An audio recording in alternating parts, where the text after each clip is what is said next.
It's a bombshell report that was leaked. It was put together at the request of the church by 3 different universities' researchers, and it says that some 3,677 children, minors, mostly male, were abused by 1,670 priests and clerics over a 70-year period.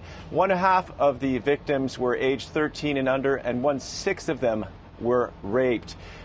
Those are big numbers, and the bishop who was part of the Council of Bishops that ordered the report said it was a publication that would be shameful and depressing when it's released later this month, and it was something that the church needed to do for itself, but first and foremost for the victims. The report also found that the church willfully went out and destroyed evidence and shredded records that could incriminate some of the priests.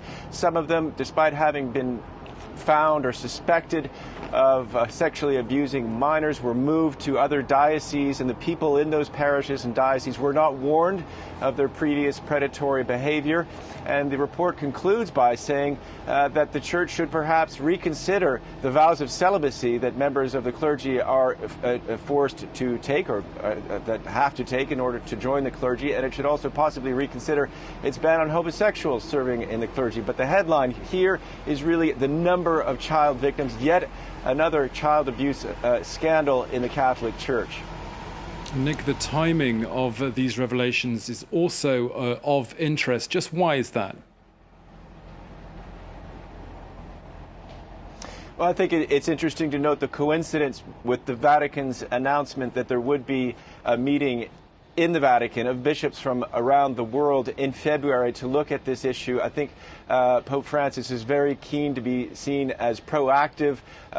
There were, of course, lots of questions when he went to Ireland, which is one of the other countries that has been rocked by sex abuse scandals over the year. Germany is a particularly interesting country within the Catholic Church. After the United States, it is the second richest church, according to many calculations. There's not a lot of transparency as the church's finances go.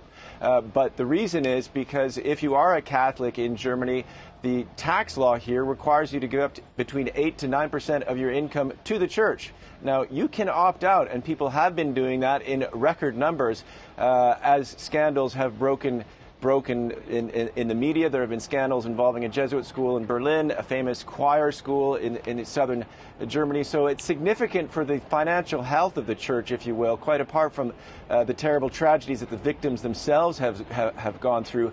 It's significant in that way. It could affect the finances of the church, and it will certainly rock it in a way it has not been rocked for a long time in this country.